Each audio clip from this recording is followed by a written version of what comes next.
Dneska sme hrali konečne celý zápas tak, ako by som to predstavoval. S nasadením, nepolavili sme, keď sme v počase viedli, zodpovedne až do konca.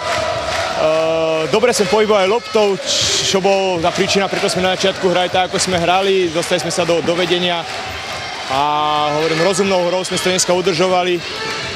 Myslím si, že obrana dneska rozhodla, pretože tá obrana, ktorú sme dneska hrali, bola fakt velice dobrá. Zaskakovali sme jeden za druhého, nedovolili sme superov jednoduché strely a zastavili sme ich v tom, čo sme potrebovali zastaviť už tam v protiútoku. Takže to sú asi faktory, ktoré dneska rozhodli. Dnešný zápas z môjho pohľadu je úplne super, atmosféra, ak sa patrí na play-off, plná hala. Diváci myslím, že sa bavili, chalani podali veľmi dobrý výkon, hlavne v obrane. V útoku sa nám celkom tiež darilo. Čiže ja som maximálne spokojný s dnešným výsledkom.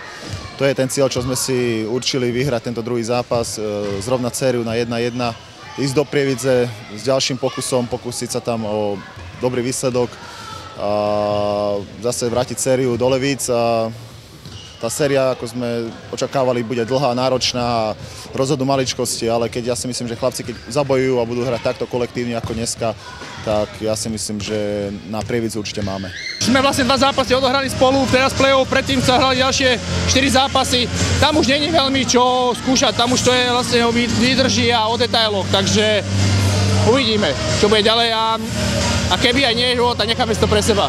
Zdravotný stav hráčov dneska nastúpili skoro všetci, aj keď s určitým sebazaprením.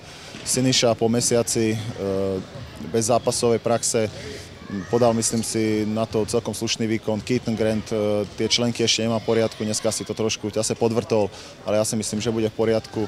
Čo sa týka Erika Sancheza, ten netrénoval, dneska ráno sa rozhodol, že to chce skúsiť, určite chce pomôcť týmu, čiže to isté Siky. Takže sú tam určité šrámy, zranie sa doliečujú, ale play-off bolí a ja si cením na tých hráčoch to, že chcú pomôcť tomu týmu a chcú vydať zo seba maximum na konci sezóny. Od soboty čo môžeme očakávať? Tak ja dúfam, že minimálne takýto basketbal, pretože ten prvý zápas tiež nebol zlý, my sme tam trošku pohoreli v obrane, hovorím, v závere zápasu.